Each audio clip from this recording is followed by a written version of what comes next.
Hi everyone, welcome back to the podcast. I'm Sam Moores, and with me today I have Craig Williams. Hi Craig. Hi Sam, how you doing? Not bad, not bad. Can you tell the audience who you are and what you do? Sure. I'm Craig Williams, all-round automotive enthusiast, as some people might know. I'm one of the directors of Auto Vivendi Supercar Club, and I founded the Vmax 200 event 18 years ago. Wow, 18 years ago. Yeah, feels like a long time. long time. And it's changed a fair bit since then. Was that your first foray into the car sort of industry business? What were you doing? Yeah, I mean, I'd always liked cars. My dad was sort of into cars and always, when we were kids, bought sort of slightly quirky things. We had things like the Wayne's World Pacer. Okay. We had a Mercedes 190 Cosworth, so sort of quite quirky, different sort of cool stuff. And he kind of got me into it. And then as I got older, I maintained that interest. I always liked, supercars are kind of the pinnacle, I guess, for some people, but I love classic cars as well.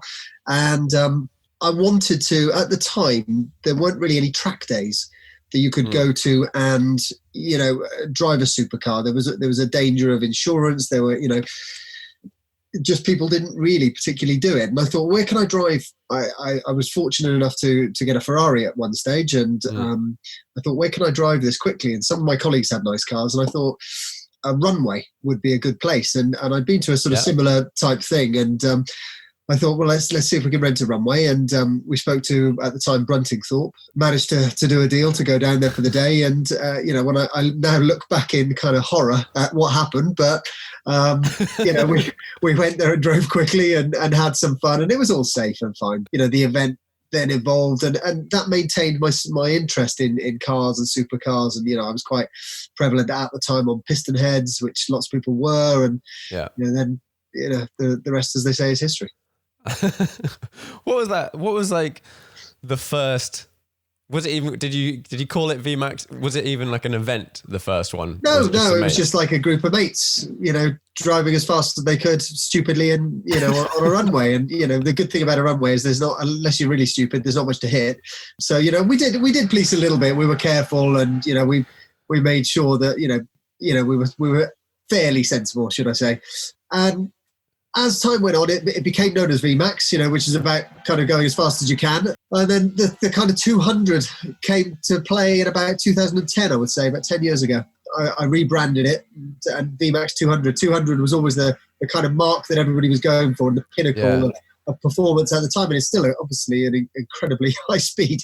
So Vmax 200, it kind of was and is. And that was, at that sort of time, so sort of 2010-ish, there weren't tons of cars that could do 200 miles an hour, especially on that stretch of tarmac. Yeah, no, not at all. Not at all. I think the first event, it would have been a Porsche 996 Turbo. Did about 177 from memory, something like that. And, it was quite a few events before somebody hit 200. Was that a stock one or like a modified? That was a stock 911 Turbo. And it was eventually a rough Porsche that took the 200 mark, and it was then rough all the way for many years. It was just always rough cars at the top. They built such reliably fast cars. I mean, terrifying in many respects. And then lots of other people kind of caught up. 9 Excellents were quite prevalent in pushing Porsches and really thinking about the mechanics of them and how to do it reliably and safely. And now you see lots of people getting involved in that scene, and the tune scene's become pretty big. And, it's really good people doing some good stuff out there. It's a really interesting space because like these cars that people are building just to go fast in a straight line. I know lots of supercars, you can join them and then they also go fast. But like the 9 Excellent builds, these just crazy. I guess they must have done 996 and 997. Yeah. I haven't seen any newer ones. Back in the day. These mad things with 1,000 horsepower or something. Yeah. Yeah. Really bonkers speeds, and then suddenly once 200 was broken, it really then forged on, and, it was getting 210, 215. But, above even getting to 200 is massive. But above that, it's every mile per hour is huge. It's really huge. How fast would a 458 go at Bruntingthorpe before you need to slam about on the brakes? 170, 175, and a 458 is a very quick car. Yeah, it's quick. But about that, yeah. What's the do people have any tricks to getting particularly quick? People have tried all sorts of stuff. You know, back in the early days, the Noble boys used to take the rear spoilers off. You'd have the guys with the, the Vauxhall VXRs with taping up all the shut lines and really getting it as slippery as you can, like they do at Bonneville. So it's a smart thing to do. But, people tried everything. Folding wing mirrors in was a big one that we used to say that was good for 1 mile per hour on on a quick car. So tried everything, and it's, it is a bit of an art, and the people that really know what they're doing in going fast, they really take it seriously. And it's quite incredible the boundaries they've pushed, Presumably a number of times, no matter how many times you tell everyone, guys, you need to brake here, there's people that don't. Yeah, there's always the odd one. We give people a pretty hefty safety briefing at the start for obvious reasons. Safety is, we want people to come and have an amazing day, really enjoy themselves, enjoy their car, be able to test it in a safe environment. But, we want them to have fun, but it's got to be within the limits. And one of the things is that you have to brake when we tell you at the very latest, and yet, once a year there's somebody who gets it wrong. And, it's easy at high speeds to get tunnel vision. We have big, huge brake boards. We do a slow run down the runway first so that people can see exactly where they have to brake. And, we tell people, we don't limit how many runs people have. So they've got all day to drive as quickly as they can and build up their speeds and get to know where they can brake from. But, every once in a while somebody gets it wrong. I've got it wrong before now. So, I'm not too big and proud to say that, but you have to take it really seriously, particularly at the speeds. You can get a McLaren 720. It'll do well over 200 straight out of the box. First day you drive it, it'll go straight. Aston Martin DBS Superleggera will hit 200 straight down there. It's so much power. Yeah, I've definitely done that, whether it's on a track or it came to one of your Vmax's back in the day, and your people invariably are watching the number. Like you should be obviously looking up and being aware of the number, but they're like 199, and they see the brake board. They're like, but if I go for a little bit further, and you're like, yes, but you've now gone 300 meters. Yes, exactly. Yeah, exactly. Yeah, you've got to really, really watch, and you've got to. You can't defy the physics. You have to take it seriously. You've got to brake when we tell you. What were you doing during? Sorry, carry on. No, I was going to say we build in margin, but you can't account for somebody just not braking hard enough or at the right time. And I guess also that thing of people braking hard. Like some people, I don't think have ever brake like hard. Yeah, well, in the briefing sort of we tell them it's almost like exactly. It's like a controlled emergency stop. And I think we've all, lots of motor enthusiasts have gone to a track day and been coached. And in the early days of doing it, or the first few times you do it, you can't believe quite how hard those instructors are telling you have to brake, and quite how late you can leave it sometimes as well. So, you've got to really stand on them and be firm and, sensible.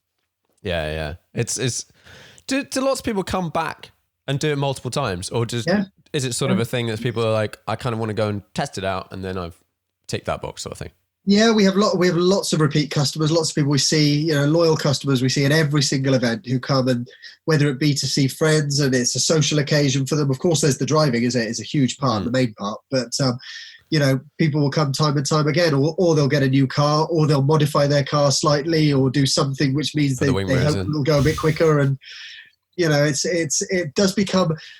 And I think until you've done it, Vmax isn't a track day. We love track days. We do lots ourselves. I know talk about that later, but it's not that. It's a different experience. And I think lots of people who haven't done it don't understand quite how fun it can be and quite how addictive it can be.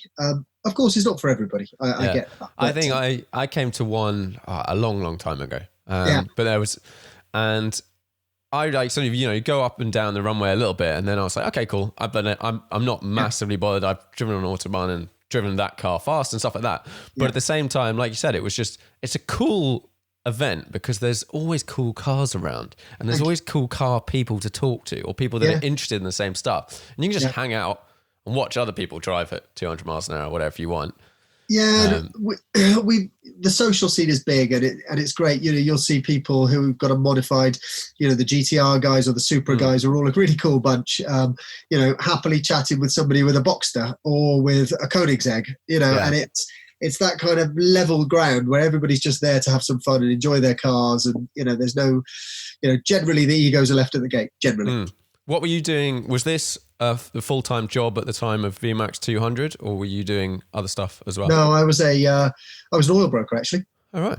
I was an oil broker for about 18 years, and Vmax was kind of a hobby that got out of hand, I guess, and became a small sort of hobby business. I did the first one, and then we did another one, and then I saw something online about this kind of secret, event that you had to be invited to only, and it wasn't that. It was just I was a terrible salesperson and hadn't told anybody about it or marketed it.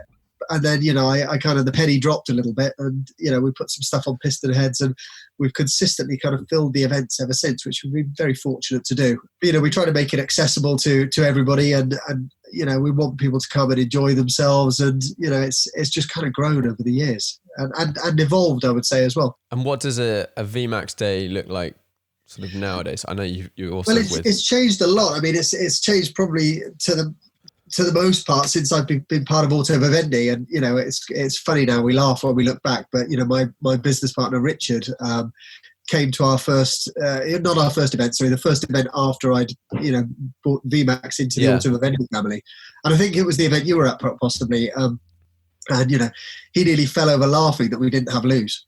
And now when I look back, I laugh at it as well. It was a long time ago, but people, having to go in the bushes and stuff. But that was all part of the charm.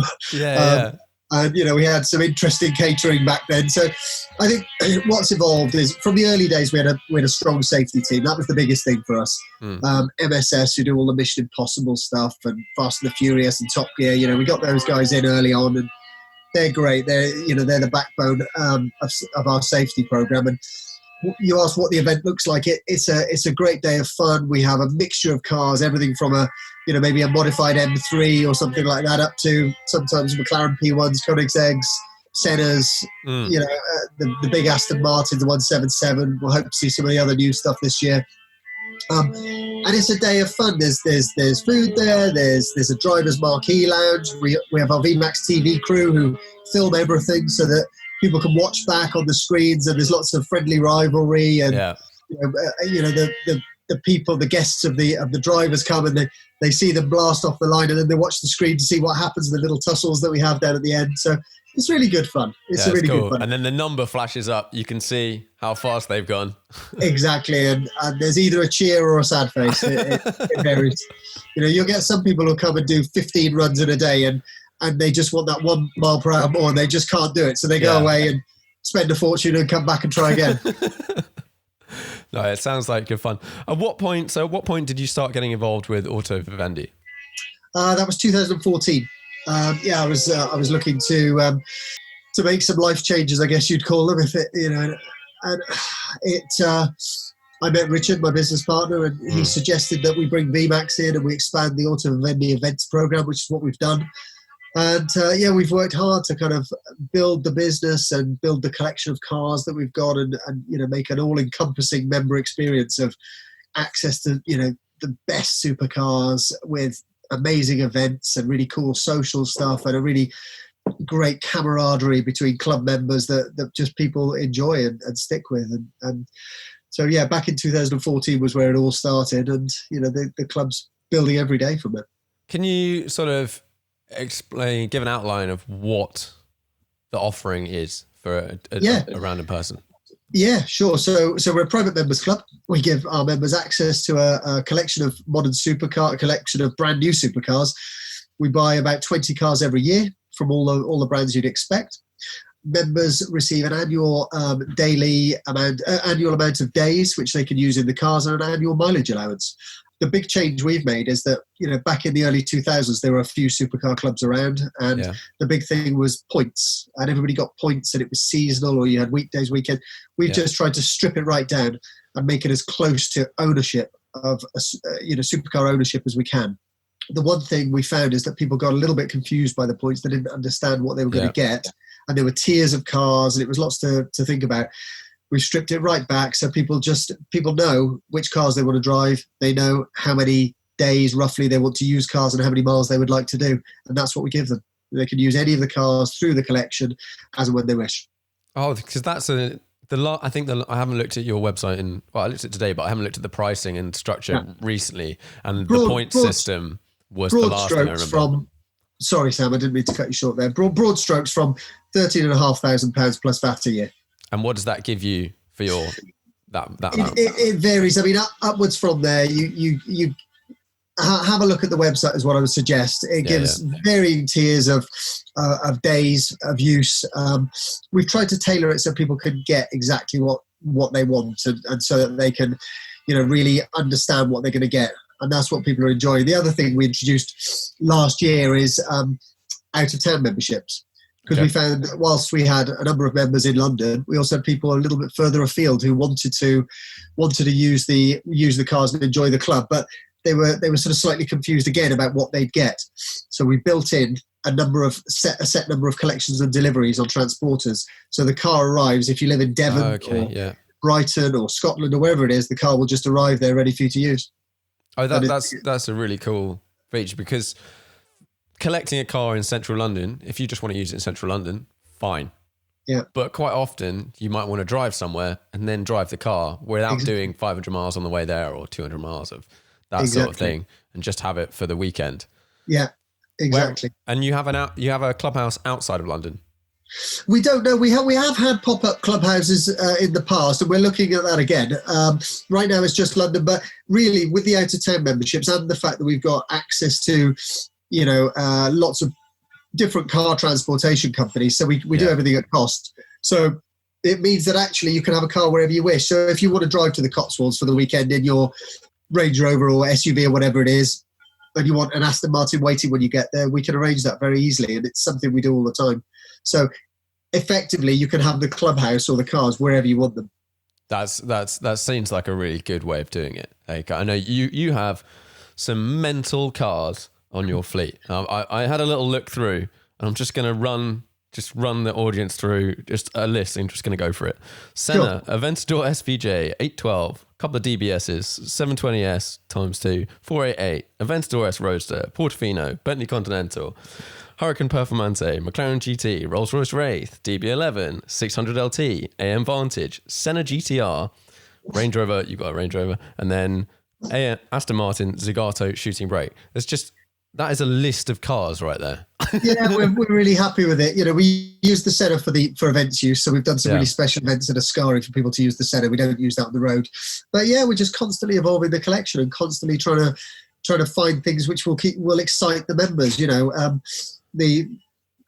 We've collected 6 Aston Martins just before lockdown, so they've been sat there. We're just starting to get those out and get those photographed now. We're putting them on social media. So, we're just trying to find fun, cool cars that people want to drive. The Bentley GTC, it's a really lovely car. And some people will always have their favourites. Some people want to try everything. Some people want to try before they maybe buy one. Lots of our members own supercars, so it's not just we're not intended to be a replacement for supercar ownership. We are intended to complement it, which is how it tends to work. Yeah, that was going to be one of my questions. Like, do people use your service as a way of checking out all the cars and then buy one, or is it you get a mix of people that decide they don't need to spend the money on one and just rent one? A bit of both, quite often, people have joined to try the cars. Mercedes SLS was a case in point, actually. A few people joined, wanted to try that before, outlaying a big chunk of change on that. We've had a number of members bought the new Aston Martin DBS Superleggera, and I think 6 members bought DB11s when they first were launched. So, the members definitely come and try the cars and find out which one they enjoy and maybe buy that as their preferred car they keep at home, but they can still use the club to try everything else. They might not want a bright green Lamborghini sat in their drive all the time, but it's nice to have for a weekend once in a while. It's always been a really appealing concept for me, because owning cars is really expensive. And even if you bought let's say you bought a new middle of the range BMW or something, you are losing £10,000 in that first year. Yes. Like, it's going out the window. Yeah, so if you were considering more right now, and you could join a club like yours, and it costs a bit more money than that, but you were then driving a supercar for a number of days a year. Yeah. Any idea what that number of days is? Is it like 10? 15, yeah, well, I can tell you right now. I'll just put it up. We've just amended our memberships, actually. So a silver membership, which is our 13,500 plus VAT, that'll give you 1,000 miles and 20 days of car use. Okay. So, we've tried to build it in, and then going up gold is 1,500 miles and 30 days of car use. So, and that's 18,000 plus VAT. So we've tried to keep the numbers sensible. There's obviously always going to be a cost to driving supercars, whichever way you cut it. Yeah. We've tried to keep it to a point where it gives our members a good amount of car use, but it keeps the club sustainable. Yeah. And that's quite well. How on earth? I mean, I guess you just work it out, but like, how do you work out how much a car is going to cost you guys? Because surely that's very difficult in terms of you buy them new, and then, or I'm guessing most of them are new, and then we pretty much buy everything new. Yeah, pretty much. We get the odd demo cars sometimes, but usually it's new and spec by us. I mean, Richard, my business partner, keeps a very tight eye on the metrics. He's watching it all the time, and sometimes we know exactly when it's time to move a car on. But it's difficult to say. Supercars depreciate a lot. There's no other way of putting it. They do. So we have a rough idea of what cars are going to be worth. We've built up. Been doing this 15 years now. The club's been running 15 years, and we've got a good gauge on what the cars will cost to run and how we can run the club and give the members the mileage and the use they want, but still be able to make some money, which is, of course, we are a business. Yeah, because you don't want to buy a new car that's 200 grand that loses 100 grand in a year and you haven't even driven it that much. And you're like, no, okay, exactly.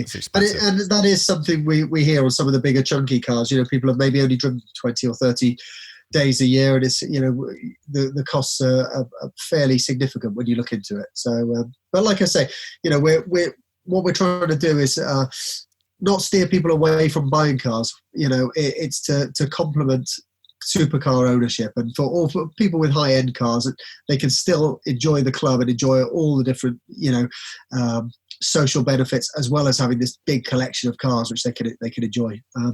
We've had. Just coming out of lockdown now, and members are just starting to use cars just a little bit in the course of their daily business. And, it's really nice to see that people are enjoying the sunshine. And, it's clearly we've been very cognizant that it's been a terrible time for lots of people. And we've been very cautious about, we of course observed the lockdown and observed the rules and put the club on hold for the whole time, which has been, a tricky time, for as it has been for lots of businesses. But it's nice now that we can just start to ease back into it, and at least get some of those new cars photographed, and start to think about the new normal, if you like. Yeah. What are the most popular What are the most popular cars? It varies. In the summer, obviously convertibles. People love those. Over the past year, I would say the Aston Martin DBS Superleggera, really popular, especially now. We've got 3 Volantes, I think, right now. So they're really popular. McLaren's amazing, wonderful cars to drive. You've driven them, I know, and 600 LT Spider's a fantastic bit of kit. Lamborghini, the Urus was really popular. We've had 2. We've got another one coming soon. The SVJ Roadster's coming, which we're pretty excited about. The big boy. I think the DBS Superleggera has been really popular. The Bentley's GTC is becoming popular now. We've opened it up for use, and Urus for those people who want that kind of supercar experience, but in a bigger car. I know it's not to everybody's taste, but it's a hell of a bit of kit. Yeah, and I think it's a perfect opportunity. Like, I just want to try out all these cars. Like, I would just like to just drive them all for half a day, half an hour, whatever, just to see what they're like. And I guess most people feel like that. People love it, and particularly we have some members who will try things back to back. So maybe a 720 back to back with a 488. Oh yeah, that's it's that real Top Gear experience, if you like. That you can do. Yeah, I like that. Have you got some building work going on? Yeah, I'm still working from home, as you might have guessed, by my little home office, and my neighbour's doing something next door. Apologies. Nice. And then when you're ordering the cars, so you've done, or your business partner, you've done all these calculations on roughly what's the cheapest, most effective cars to buy for your business that work. We don't look at it that way. We typically buy one of everything, supercar wise.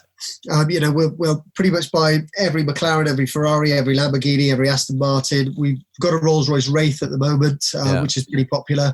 We've always got a Range Rover in case members need it. And we'll get, things like the DBX will be a big one for us. We'll get one or two of those because looks set to be a very popular car. It's going to be a great bit of kit. But no, we don't look at it when we're buying. We don't look at it from that point of view, really. We don't look at the cheapest, most affordable. We typically get one of everything. And I guess because you've got all these members, it's not a specifically like someone is coming to rent out this. It's your members have a fleet to choose from.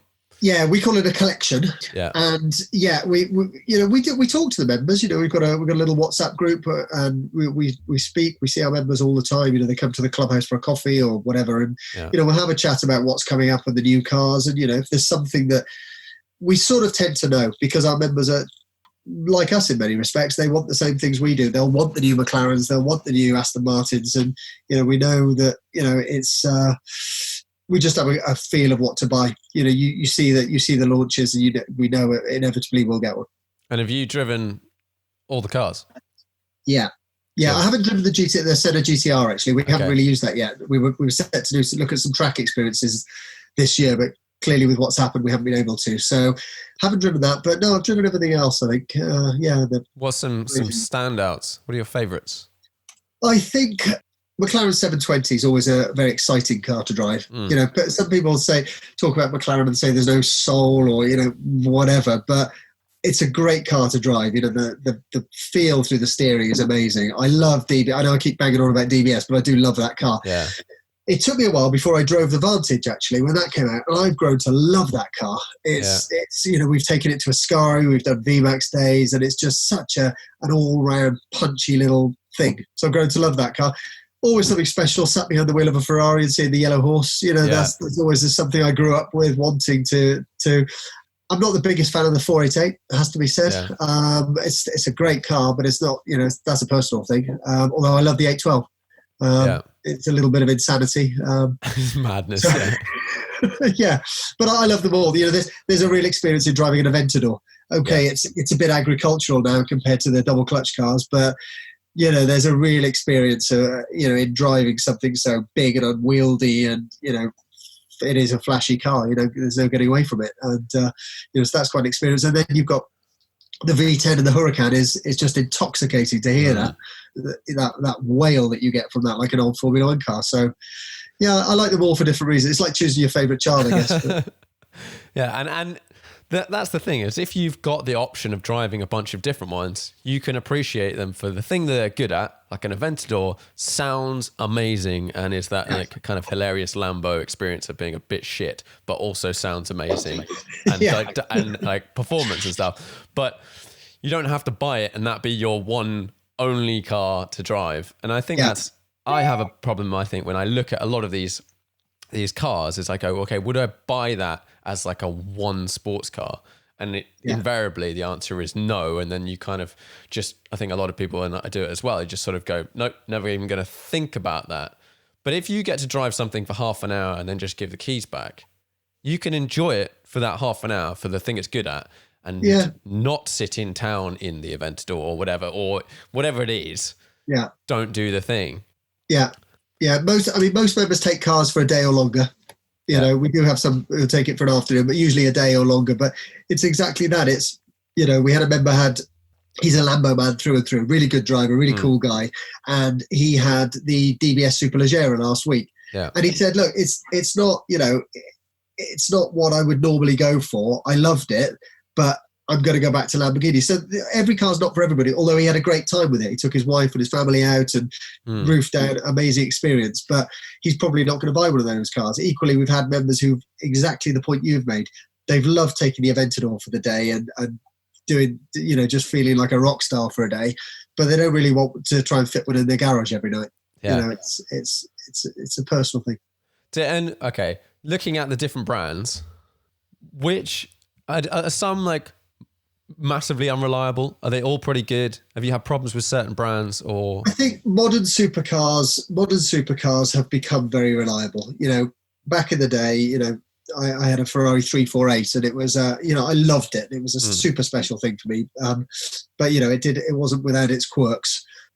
Modern supercars generally pretty reliable. We don't have massive problems with any brands. I think the early days of the McLaren 720, there were a couple of little issues, teething problems, but they jumped straight on it. You know, they fixed them, and you know they're a good bunch of guys down there. And you know, so with any car, you'll get the odd thing. It might be a little glitch with a battery or something like that, but no.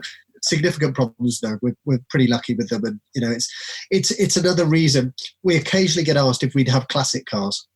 That was going to be one of my questions. Yeah, well, I personally love classic cars. I love everything from, you know, sort of the really older stuff to sort of 80s, you know, that sort of era. But the problem is that, you know, they aren't reliable. There's no way around it. You can maintain them as well as you want to. And, you know, we have lots of members who own classic cars, and they're beautiful things. They're amazing when you want to use them and when they work. But I couldn't happily put somebody in an E-Type Jaguar and let them drive to Scotland. Whilst I think it's one of the most beautiful cars ever made, you know, for me, that would be a risk to me that they're going to be calling me from the side of the road. Yeah. And I guess if you start having cars like that, you have to have a proper workshop on site. Our operations team are fantastic. We call them special ops. They're really cool. They know the cars inside out. They're the ones that if a member calls and says, I can't get the rear windows down on them, whatever it is, you know, they'll know like that what the trick is or what it is. So they just know. But you know, when you're getting into the bigger mechanical issues, that's something that we're not equipped to take on, and nor would we want to. Yeah. Okay, so that's like old cars. What about just what are now being started to sort of consider iconic newer cars? So like 2000, like I don't know, 997 GT3 RS, Speciale, these sorts of cars that lots of people look at and go like, "Ooh, that's amazing! I'd love to have one of them." Yeah, we've looked at it. It's something we've certainly looked at in the past. You know, things like, for me, McLaren SLR maybe, or something like that. But the problem is, again, it's not so much reliability. It's more, if something goes wrong, who are you taking it to and how quickly can they fix it? So it's the reason we did go through a phase about 5 years ago. We bought another supercar club that had a few cars left on their collection. And we used those for a little while. We called them modern classics. So it was things like a manual gated 430 and Giardo and you know, 997 GT3. The issue was they didn't really get used. They didn't get used very much at all. And I think if you look at somebody who maybe uses cars with us 7-8 times a year, they're typically going to start at the top and work down. They're going to use an Aventon or SVJ. They're going to use a 720, an 812, a DBS. That's 4 straight away. Then they're going to maybe want to revisit one of those again. Then they're going to want a weekend in the Wraith, or, you know, do you see where I'm going? And those cars just never really reach the point where people use them enough to make them viable in the club. Yeah, that totally.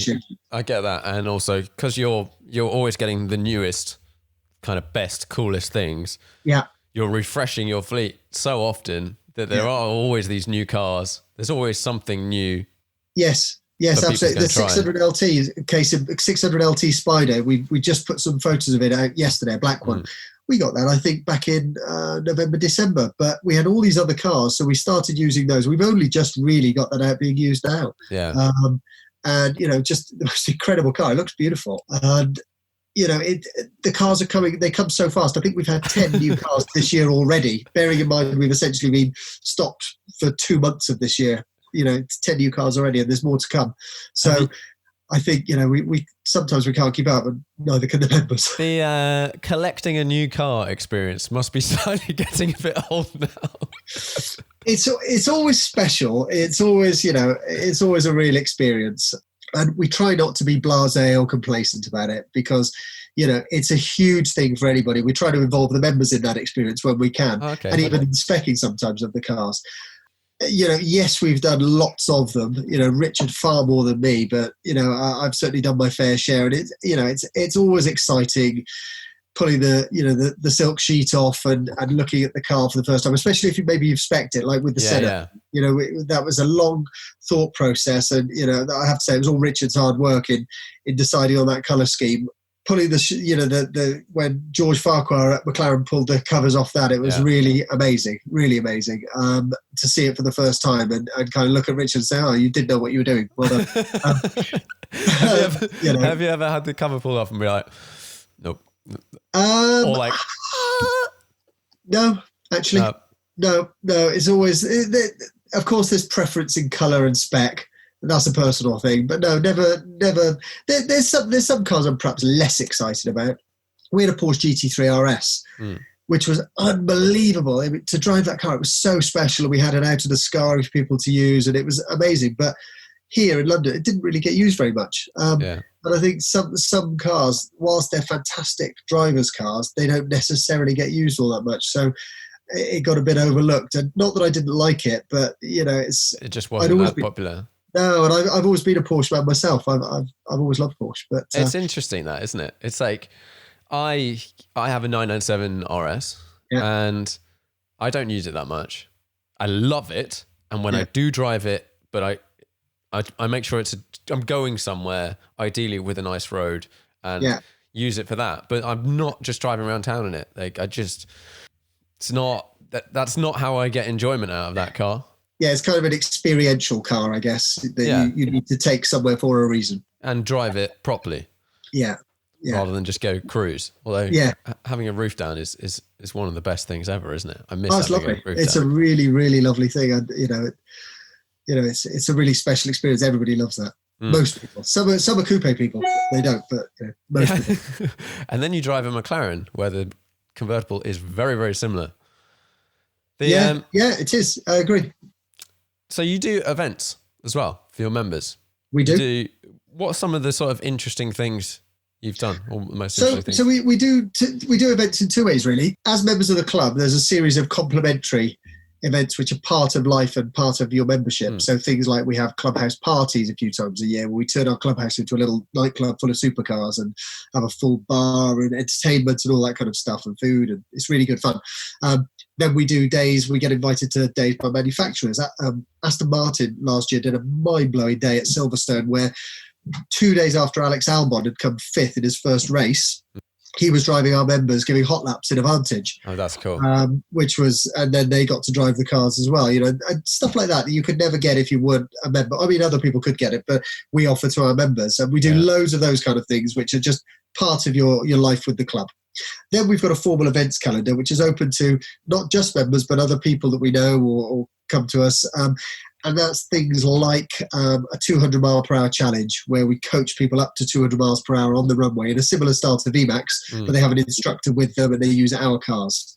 We do experiences at Ascari, which is the legendary race resort, which is all the corners are built to emulate F1 circuits from around the world.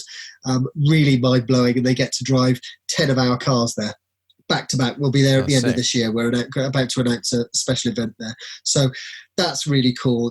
Back to back driving 4 laps in each car, 40 laps in a day, and all the other stuff that's around being in Ascari in the hills in Spain is beautiful. We also do own car track days where we take people's cars to Ascari for them to drive.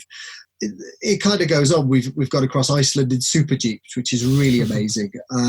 Just really a real winter adventure with a difference. Yeah. And we try to do things which not many or nobody else does or not many other people do, and do them in a really special way with an emphasis on the driving. That's the focus, but the whole lifestyle around it, the camaraderie and the social aspect and big group dinners and fun and a few drinks and all those other cool things. So, if it's based around motoring loosely, we'll do it. We're going to do an American road trip next year, go to the Concorde Elegance and drive muscle cars across America. And nice.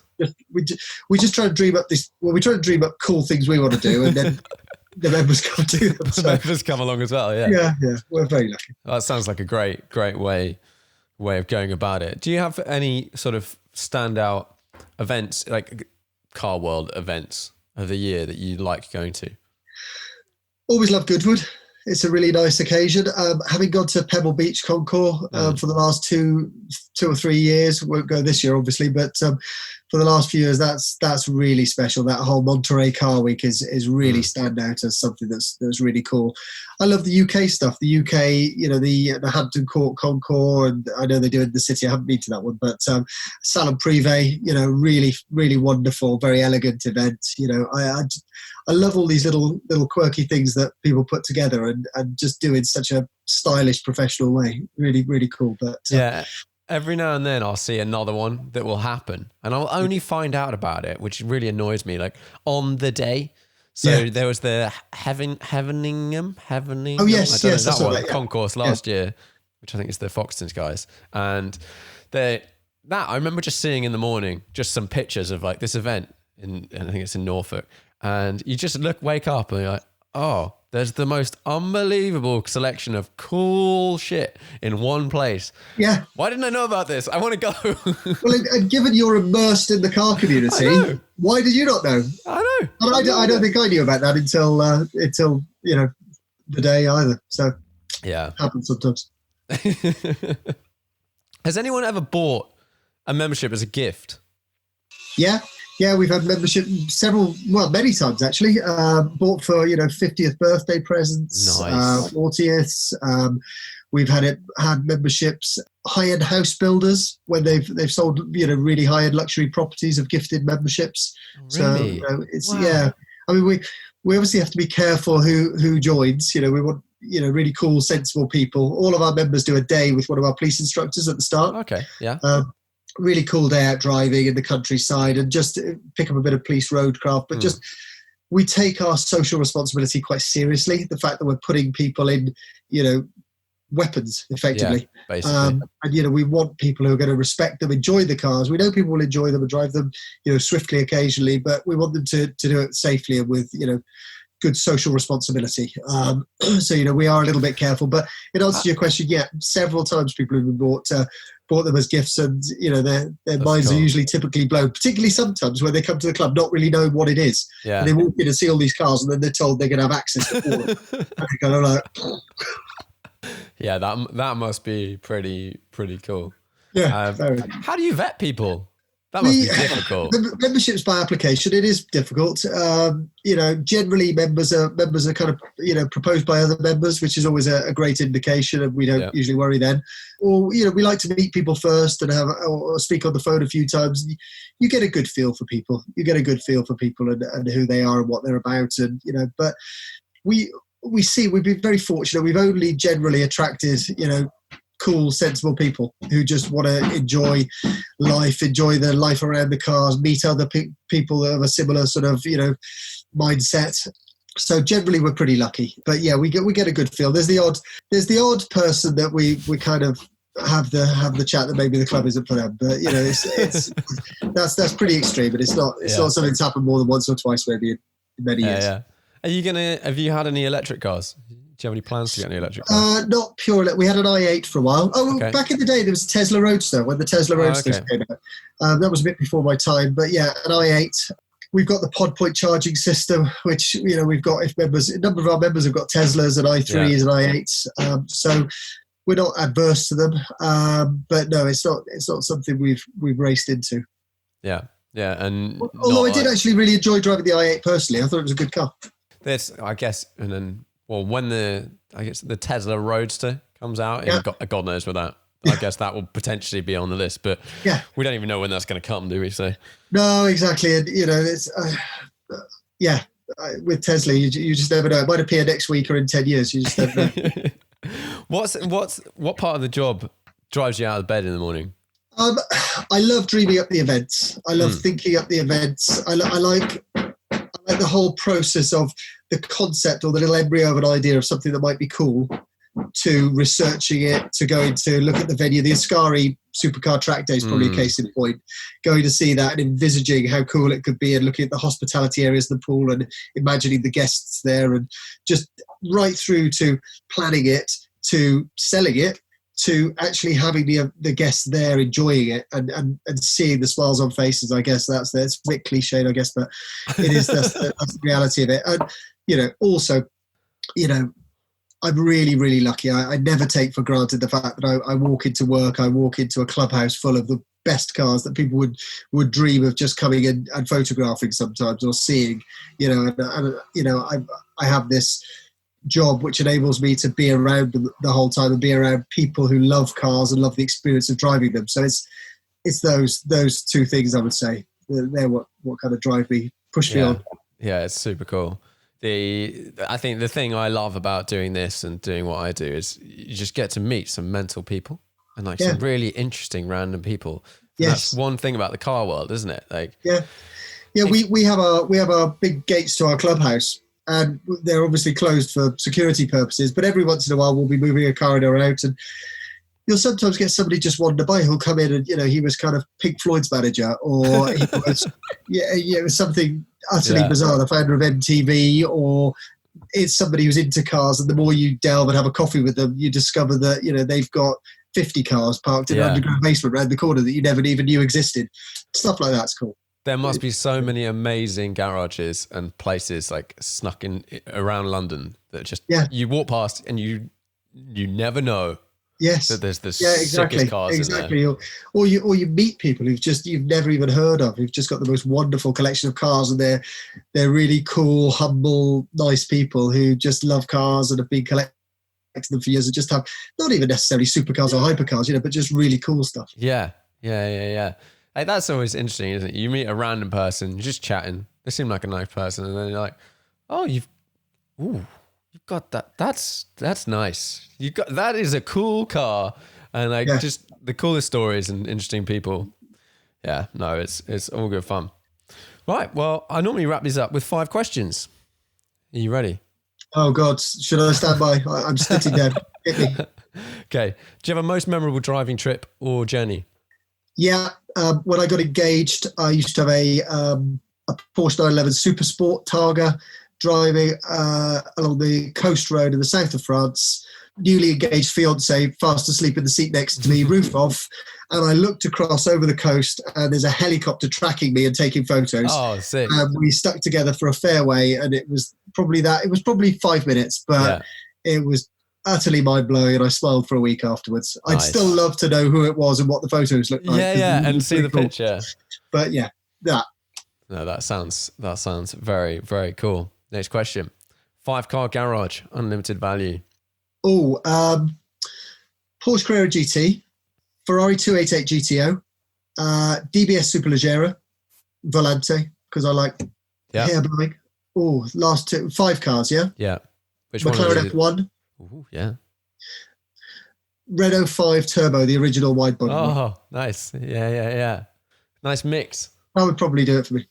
Right. If you could only drive one car for the rest of your life, and you're allowed like a 500-pound beater on the side to put kids' luggage in or whatever. Carrera GT, Porsche Carrera GT. Have you driven one? I have at Ascari. Not quickly, but just the experience of that car, the sound of the V10, how quickly it fires, and the throttle response is just, I just love that car. It's a cool car. Yeah. What do you think is what's the most undervalued car at the moment? Oh, that's a tricky one. The most undervalued is a tricky question. I'd say there's a few things like Ferrari 355s, manual 355 coupes that could probably go pretty nuts. I think Mercedes McLaren SLRs, probably still a bit cheap for what they are. Yeah, they've sort of been sitting at sort of 200-ish, haven't they, for quite a long time. Yeah, I think they could have a way to go. And then I think there's almost, I think the 911s have kind of gone nuts for a few years. They're perhaps softening a little bit now. The most undervalued car, God, that's a tricky one. I wish I'd researched this one. Yeah, I'd say some of the Ferraris. I mean, things like Ferrari 456s are pretty cheap at like around 40 grand. Yeah. They seem pretty sensible. There's a few things like that 308 GT4s. There's a lot of value in those sort of older Ferraris. For me, it's the 355. That's the one. I think wasn't really around before that, but I sold mine for £29,000. Good deal. But you can't really look back at. I know some people like go, "Oh, I should never have sold this." It's like, yeah, but at the time you made a decision. You wouldn't be where you are now. I enjoyed it. I was very lucky to have it at all. It was a long time ago, but Okay. Somebody did well there. Last question. What's the most interesting car to you at the moment? Most interesting. I'll be interested to, I think actually the Aston Martin Valhalla. I know the Valkyrie is the big one, yes, and I know that's going to be absolutely mind-blowing, but I think the Valhalla is going to be really cool. I love the looks. It's their first mid-engine car, I think, and I just think that's going to be a really fantastic bit of kit because they've got to really nail that, and I think they will. Is that the sort of normal supercar level one? Normal, but is that the 200 grand or is that the 500? Sort of 800. I think there'll be the Vanquish. What was the Vanquish concept? Yeah, will be sort of regular supercar money. Yeah, which is obviously increasing all the time with all the brands. But I think the Valhalla at sort of, it's about 800, so it's an expensive car. But I think it's 800 plus that. Does the engine not put you off? It's a V6, is it? V6 turbo or something. Yeah, I think if you look at the Ford GT, that's been pretty cool with a V6. Cool, but it doesn't sound that good. Yeah, maybe not. Maybe not. I mean, Aston do make nice sounding cars. I'm confident. Yeah, I'm confident they've got some idea what they're doing. Let's see. Yeah, hopefully. I think the baby that comes out, the 200. Yeah, baby. But like that car, I think will be really damn cool because that concept was pretty, and it seems like it will look very similar to the more expensive versions. Yeah, it does. It does. Yeah, but be like an eighth of the price. Yeah, it does. I think they're doing some cool stuff. But I mean, all the brands are pushing on pretty hard. I think, and cars are getting so fast as well. Really, really fast. Yeah. I dread to think what the 7.6, or not dread to think, but the 765 LT. I've never driven a McLaren 720 and thought, only it had a bit more power. Yeah. It's. I still haven't driven a 720, but I remember 650 to 675 LT. I didn't necessarily get in a 650 and go, this needs more power. No. But I got in a 675 and was like, this is just a much better experience. Yeah. And like I've driven a Senna as well. Yeah. And that, yes, has stupid amounts of power. Yeah. But is really raw and really involving. Yeah. So I get it. Like it's an interesting car to drive at 30 miles an hour. Yeah. Because it's mad. And I think set around Ascari is just shattering. It's particularly if you do it back to back with the 720, which is already very accomplished, and then you realise the Senna is just the next step. 765 is going to be really, really impressive. No doubt. I think it will be. It's going to be mad, isn't it? It's going to be very similar to a Senna, right? You'd sort of think. Yeah, I think it probably will. I love the way it looks as well.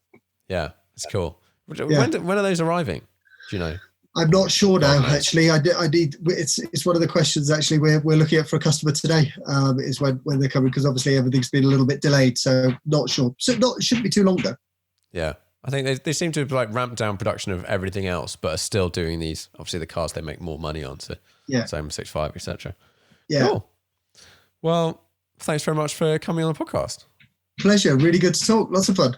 Yeah. Cheers. Thanks, mate. Take care. Bye, everyone.